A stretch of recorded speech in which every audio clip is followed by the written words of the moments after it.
Y'all see all the rain? Y'all see all the rain? What you smelling her butt for, Daniel? Stop smelling her butt. Good morning. Good morning, people of God. The rain is just so amazing. Like, this really just touched my, what is that? This really just touched my soul this morning because I was praying for rain yesterday, and you know, I was just praying for more rain. And there's also some things that I woke up early this morning and I was praying and talking to God about. And right when I was concluding, I was worshiping, I was listening to some music. I shared in my community section. After I was praying, I was worshiping, listening to what is it? Bishop Norton, "Don't Do It Without Me," and I was listening to Brother Neil Robinson, "Press My Way Through." And then I just felt like this joy come over me. And as I was just sitting there, just in the midst of worship, all of a sudden I just heard, shh. I was like, I know that can't be rain. And I looked out the window, I was like, yes, it's rain. It just made me feel a little emotional. Tears of joy, you know, tears of joy. God is providing. God is definitely providing when He sends this rain and He waters the earth. We don't have all the answers. A lot of God's people, messengers, we don't have all the answers, but there is something divinely, like, I can't even describe it. Spiritually, God is with His people, and His word is truth. It'll never be a lie. Heaven and earth might fade away, but God's word will never fall away. He said, I'll never leave you nor forsake you. And God is proving Himself to His people. If you focus on the wrong thing, you're missing it. If you're focusing on the money, the material things, the wealth, don't get me wrong, God is blessing a lot of His people. But if you are focusing on those things because you love those things and you don't have the love of God, we can't pimp God, baby. God knows. We can't trick God. He knows what's truly in all of our hearts.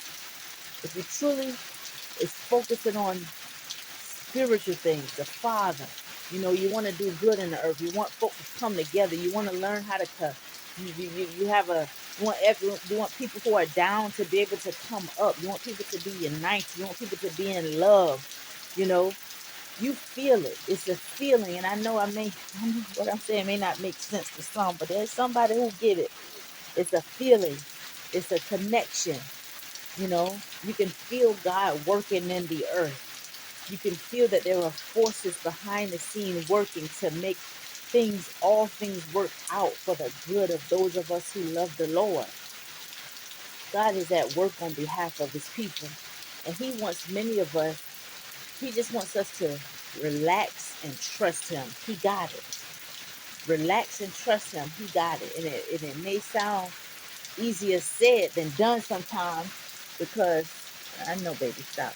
It may sound easier said than done sometimes, you know, because when you're in the midst of a valley or when you're walking through something, it's hard. You're going through pain. Sometimes you need somebody to just, or you wish that you had somebody to just put their arms around you. I changed need to wish because even though we may feel like we need, sometimes you don't always have somebody, but sometimes you wish when you're going through these hard valleys and trials, you wish that you had somebody to put their arms around you and just squeeze you with a real hug. Not none of them fake hugs. Some of them fake church hugs sometimes where people just grabbing you and just tapping you and pushing you back with the other arm. You don't even feel this a tap. I'm like, you don't touch me. You could have said that. When you hug me, you let me know you love me. Let me feel it. And that's how I hug people. That's me. But sometimes you wish that you had that when you're going through. But when you realize it, when you don't have it and you still press through and you make it without having what you wish you had, then you realize you didn't need that. All you needed was God. So many of the things that we go through, it strengthens us because we didn't have anybody for certain situations and circumstances, certain battles we had to fight. We had to walk through and press our way through some of those battles just by ourselves without anybody. So that goes to show you, as long as we've got God, we've got more than enough. It would be nice to have another human being that's walking through certain battles sometimes. It would be nice to have somebody you can touch and agree with. But when you don't have that, what do you do? Do you give up? Do you stay there and pout because of what you don't have? No, you keep moving, you keep believing, you keep walking. Every day gets better. Every day gets better. And as you make it through the storm, then you realize, you look back, it was only you and God. God brought you through. That's how God developed and establishes a lot of his people from the wilderness. The wilderness ain't gonna break it, it's gonna make you. But anyway, I ain't know why I got up and all that. I just really want to come out and hear all of this rain and share the sound of all of this here rain. Oh, oh boy. This is nice. It's good to be able to just sit right here and just listen to this beautiful rain and see all this rain and stuff coming down. It's such a blessing. And to be able to put the window up and listen, and and then we got to pray for those who are outside in the rain. Some people outside, and they're good, they're intense, but they're outside in the rain. So you know anyway, y'all have a blessed Sabbath. I love you. Just want to share that God is providing. you know God is providing for his people. And God is testing the hearts of all of us. He's testing all of our hearts. You know, he's looking at that man and that woman. He's looking at that man and that woman that got 10 talents over here. He's looking at that man and that woman that got 0 talents over here.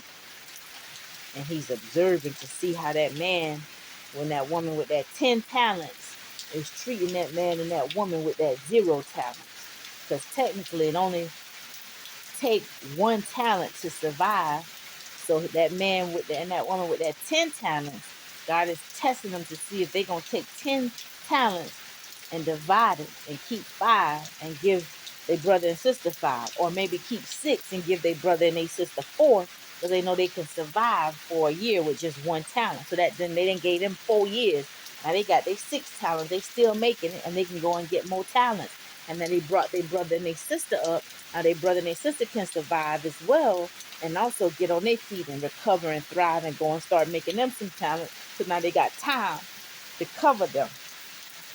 I hope I made sense, but hey, that's what God looking at. That's my little 2 cents. Y'all have a blessed day. I'm gonna stay out here for a little while longer. Just sit out here, might sing me some song on my little porch. I ain't bothering nobody. I'm in my own little lane.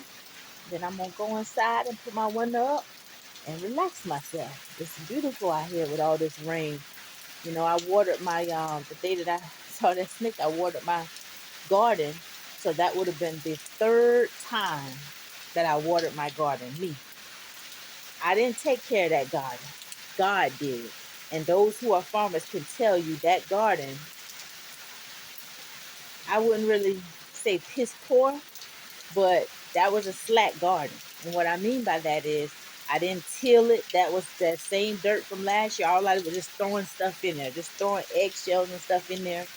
I really didn't do anything because I had so much demand on my shoulder. So, gardening is not easy, and got to put work in. And so I didn't really do anything to the soil or anything. All I did was put the potatoes in the ground, and then you see the red potatoes that I harvested already. That stuff was just came up from last year. I didn't do anything to that. So really and truly, like Sister Sierra said, it's God. you know, and that just, I know to some it may seem like something small, but for me it's big because even in the small things, God shows himself. He's showing me that he's still providing for me. I'm a single woman. I'm single, no kids, and God has really proven himself in my life over the last couple of years. Things that I needed done sometimes, and it was just me there. God gave me the courage, he gave me the strength and the wisdom to get things done, and then it made me better, it made me stronger. you know so God is just proving himself, and that little garden, it says a lot for me, because those who, like I said, those who are farmers who got the skill, my big brothers and sisters that I'm learning from, they'll tell you She ain't really put much effort in that. She ain't did that. If I would have really done it right, it probably would have been a lot better. But the little that I did, just sticking seeds in the soil, not tilling, not nothing, God proved Himself. He's showing that He is a provider. You know, with the way that stuff is growing up, and those who know, when you have cantaloupe, honeydew melon, that stuff needs a lot of watering. I've only watered that garden 3 times. 3 times.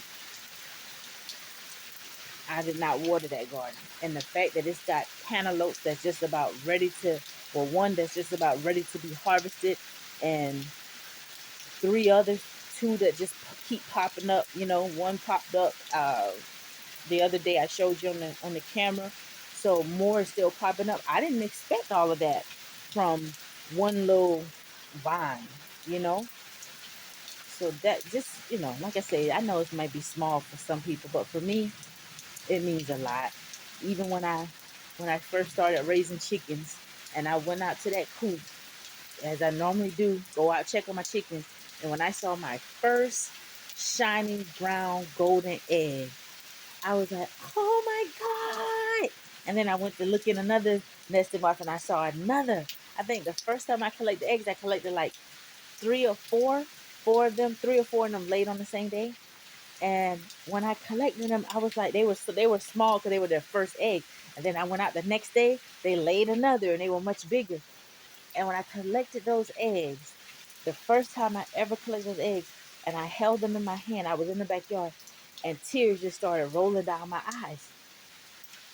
Because the reason it made me so emotional, what was that, guys? The reason, oh, that's the water coming out of the thing. The reason it made me so emotional, for one, I was grateful. For two, the only time I'd ever bought an egg was out of the store. Even when my grandmother was living, we always went to the store for everything. You know, we never produced our own. And so for me, I'm my grandmother's oldest grandchild.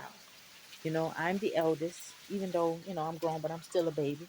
But anyway, my mama told me to take my time to grow up. So I'm still taking my time. But anyway, you know, for me, when I went back there in my own backyard and I could get an egg out of the coop, something that we had bought out of the store for so long, and now I have my own, I was just so grateful. So I was outside telling God, I was just walking in my backyard, and my mom, she was here visiting at the time, and she was laughing at me when I went in the house, and I was like, whatever. But I was so grateful. I was walking around in that backyard with them eggs, telling God how grateful and how much I thank Him and I appreciate Him for allowing that. The experience of that, being able to produce your own. I felt so connected with God.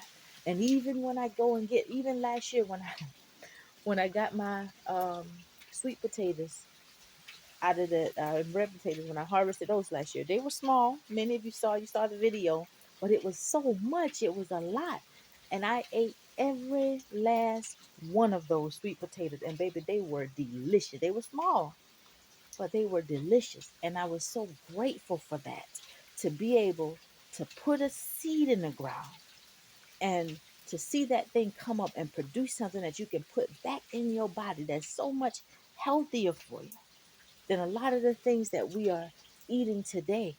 It makes you feel more connected. It's good for the body. It helps the body. And then not only that, the way God created our bodies and stuff like that, we can overcome any sickness. And Dr. Sebi and many others have proven this thing.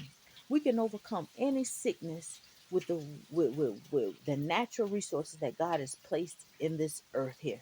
Sometimes we bring sicknesses on upon ourselves about how we take care of our temple. That's all of us. When I had endometriosis, growing up in a family, all we ate, we ate a lot of pork, um, uh, uh, neck bone, bacon, um, what you call that thing, that stink thing, chitlin. Ooh, that thing was stank, baby. But there's some people who can fry that chitlin and it used to taste all right. But that's nasty stuff. Pig's feet. I used to love pig's feet. You know, I used to eat a lot of shrimp. All that stuff that we used to eat is what caused a lot of sickness. And I believe that is how my system was infected with endometriosis. But nevertheless, even though medical science says there's not a cure, I stand before you a healed woman for many, many years. I was healed, baby. God healed me, you know. And all I did was turned to him. And the book of Leviticus, when that woman with the issue of blood, that was what activated me. If you did it for her, you would do it for me. So I want to know what's causing this. What did I do? And then the book of Leviticus come to my spirit, about the clean and unclean food. So I started researching some of them. Well, what the thing is the kuf and the divided kuf? I didn't know what that. So I had to go deeper and deeper into the word. Not that I'm a know-it-all, but because I need understanding. And God approves of us getting understanding. And all thy getting, get knowledge, get understanding. It is even written, through knowledge shall the just be delivered. We can be delivered from anything through knowledge. Through knowledge, you know? And so when I learned clean, unclean foods, I stopped cold turkey. I tell my mom, I said, I'm not eating no pork. If you season it with the stuff, collard greens, you season it, I'm not, still not. Y'all not, I don't even want the juice from it. I became strict about it. And I noticed my pains began to subside. God healed me. You know, God healed me. Sinus congestion, all of that. The terminology they gave for it was air sacs in the bone. Well, it's gone now. Ain't got no more clogged up. All that clogged nostrils and all that for years. Can't hardly breathe. Getting treated with this different type of medications, Allegra, Claritin, all of this, Flonase. I'm healed. You know. So it was just one thing from another. But anyway, um, I'm just rambling. Let me stop rambling. I don't even know what to title this thing. I done sit and talk about so many different stuff. The rain going down. But y'all have a blessed day. I love you. I feel the joy of the Lord all around me, all around my vicinity. No weapon, no evil shall come and prevail against the people of God. You know, we bind and rebuke every monitoring spirit. They may monitor, but they cannot penetrate. Let the armor be strong. Y'all have a blessed Sabbath. I love you.